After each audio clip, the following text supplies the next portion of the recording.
Hi everyone, I wanted to do a quick explanation of how the Grade Center works in Blackboard. If you've never really worked in Blackboard before, this can be one of the more daunting tools to use.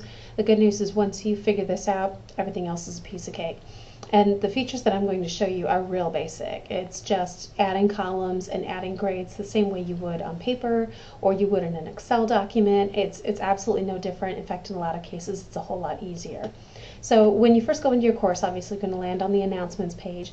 And if you scroll down a little bit, I wanted to show you just a couple of things before I get into the Grade Center. The first thing is quite often under Student Resources here in Live Courses, you're going to see the My Grades area. That's not for you. That's for your students. You're going to click on that, you're going to get an error. It's going to be very confusing for people who are brand new to the system. So just to let you know that unless you're in the student preview mode, which then it will allow you to go in there, but as long as you're in the instructor mode, it's just going to kick an error. So that's not where you want to be. What you do want to do is go down to the control panel and you can see the fourth option down here is the Grade Center. Click on that and it's going to give you a little drop down menu here. Full Grade Center is where we're going to be working in today, but just as a heads up, needs grading, assignments, struggling students, and tests. These are defaulted what are called Smart Views, and you'll see these in the templates for all live courses. All it means is it's a filtered view of the Grade Center, so if all I want to do is look at the assignments that actually need to be graded, that were submitted in Blackboard and need to be graded, I can click there.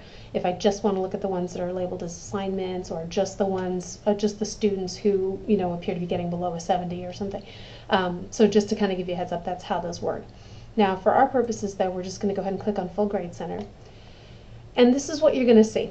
The default is going to have it open to last name, first name, username, student ID, and last access and total. These are all the basic demographic and point total, information that you might need.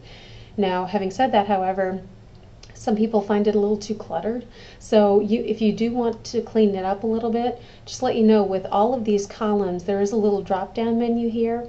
And so I can see that it won't allow me to delete the username column, but I can click Hide from Instructor View, and that gets rid of that. Student ID, clearly I don't need that here. I can hide from Instructor View. If I ever do need that information again, I can go into Manage, Column Organization, and I can find it and bring it back up, but for the most part I don't need it. The total is always going to be just based on the point values that are displayed for all of the columns, so you can see when I roll over that, it tells me that it's a total grade, and then it gives me the possible number of points, which in this case is 150.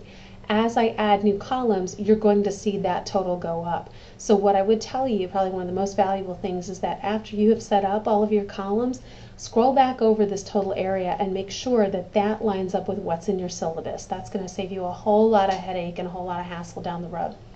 So you can see there are a few in this demo course. There are some example assignments, there's a quiz, anonymous grading, and there's some other columns that are already set up here.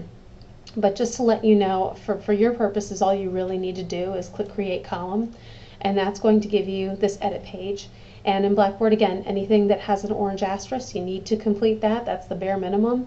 Everything else, if you want to add information to it, great. If not, that's no big deal either. So let's say I'm just going to call this Assignment 2.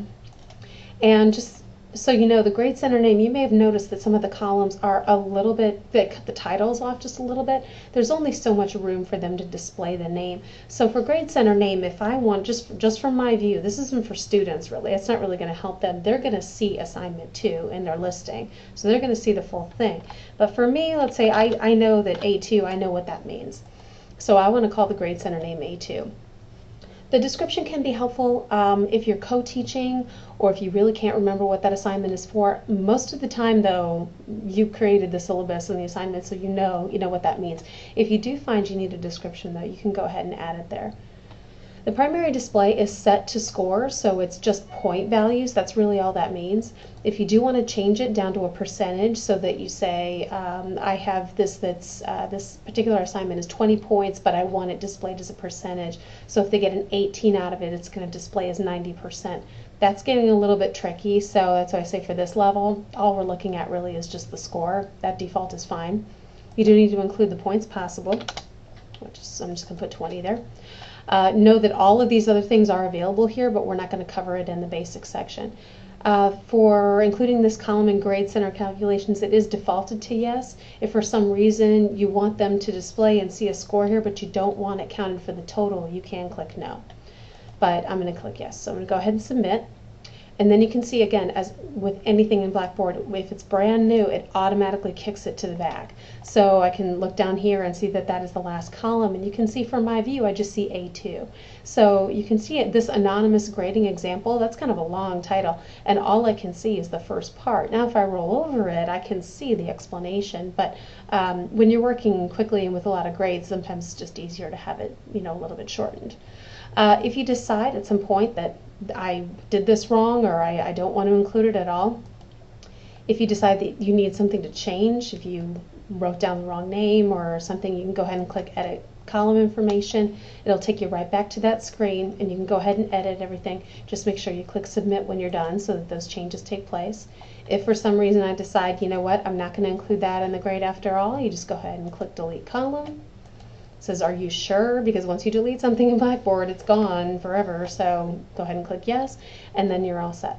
So for the most part, that's really pretty much it to working in the Grade Center, just to add very, very basic grades. If you have assignment links that are in the content and other things, that can get a little more complicated. So you may want to check, if you do want to have them submit work in Blackboard, go ahead and check the intermediate area, and it will tell you how to do that. Okay.